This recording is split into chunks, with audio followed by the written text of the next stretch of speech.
Well, thank you very much. I'm glad you're here.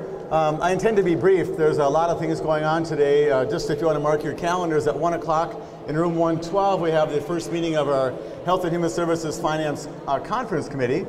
And so there's some language in there, if you know, about relating to autism and who gets it, who doesn't.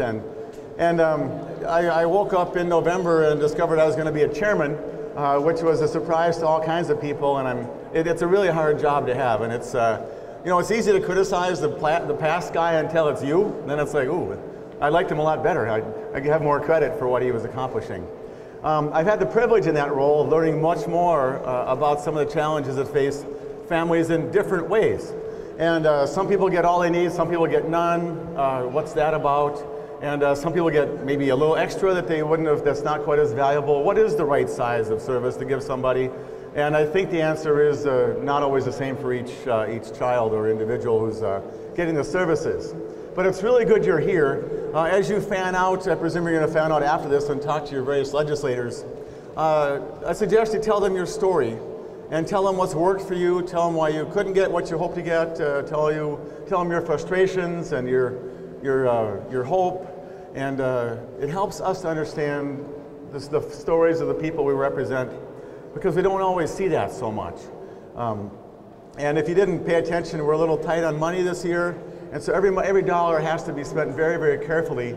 And in many cases, some of the money that we can spend the very, very best is investing it in your child or a young adult like the ones that you represent. So, and then the whole continuum of care issue, what happens when some of these children become 50 years old and the parent is now 75?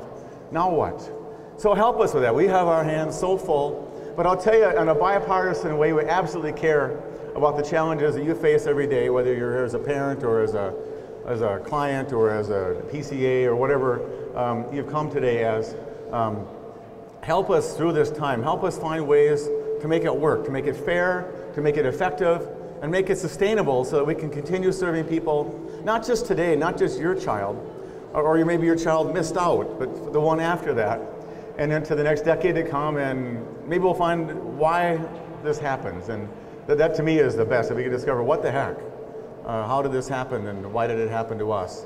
So when I talk to the students who come, I remind them that this building belongs to them. This building belongs to you. You're here today as owners, as citizens, as people who live in Minnesota, who have come to talk to your government, which is made of your neighbors, to serve you better. And we want to do it smart and with focus, and to make sure we can keep on doing that help to you. So my email is publicly, findable. It's I won't give it to you. You won't write it down probably, but it's write me an email about your deal and how I can do it better. I have blind spots. I admit that, and I'm learning them every day.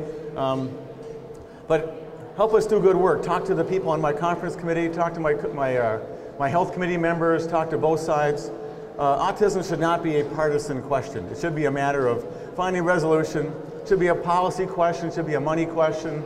It should be how do we help in the short term? How do we make it go away and never come anymore to families like yours? So wish me well. Pray for me for wisdom. I need it all. So thanks for coming today, and good luck at your day here. Thanks a lot.